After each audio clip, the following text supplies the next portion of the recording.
அப்போ அந்த ரூமில் இருந்தார். சரின்னு சொல்லிட்டு நான் தட்டிட்டு உள்ளே போனேன். ஏதோ புக் ஏதோ படிச்சுக்கிருந்தேன். அப்போ நான் சார்கிட்ட போய் கேட்டலாம், அந்த பிரபு சார் ஒரு ஃபேமிலி ஃப்ரெண்ட் இல்லை, நமக்கு டேட்டு கொடுப்பாரா கொடுக்க மாட்டார், ஒரு வார்த்தை தெரிஞ்சால் டயட் வர கேட்டுக்கினே இருக்கார், அக்டோபர் நவம்பர் டிசம்பர் விட்டால் உடனே கிடைக்காதுன்றார். சரி சாருக்கு வந்து கேட்டு பார்ப்பேன்ட்டு கமல் சார்கிட்ட போய் கேட்டோன்னே கமல் சார் வந்து இப்போ இப்படி பிரபு சார் வந்து எனக்கு டைரக்டர் ப்ரொடியூசர் ஆக்குறேன்னு சொல்லி நம்ம டேட் வாங்க சொன்னார். கேஎஸ் ரவிக்குமார் சார்கிட்ட அக்டோபர் நவம்பர் டிசம்பர் கொடுத்துட்டாரு.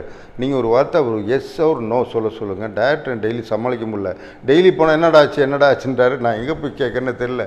ஜெமிலா ஓனர் வரைக்கும் எனக்கு ஃபைனான்ஸ் பண்ணுறேன்னு சொல்லிட்டாரு.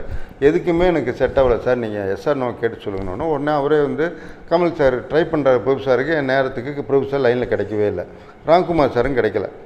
என்ன நினச்சாரோ தெரில. இப்போ அது என்ன கேரக்டர் தானே, இப்போ நானே வேணால் பண்ணி தந்துடுறேன் அப்படின்னாரு.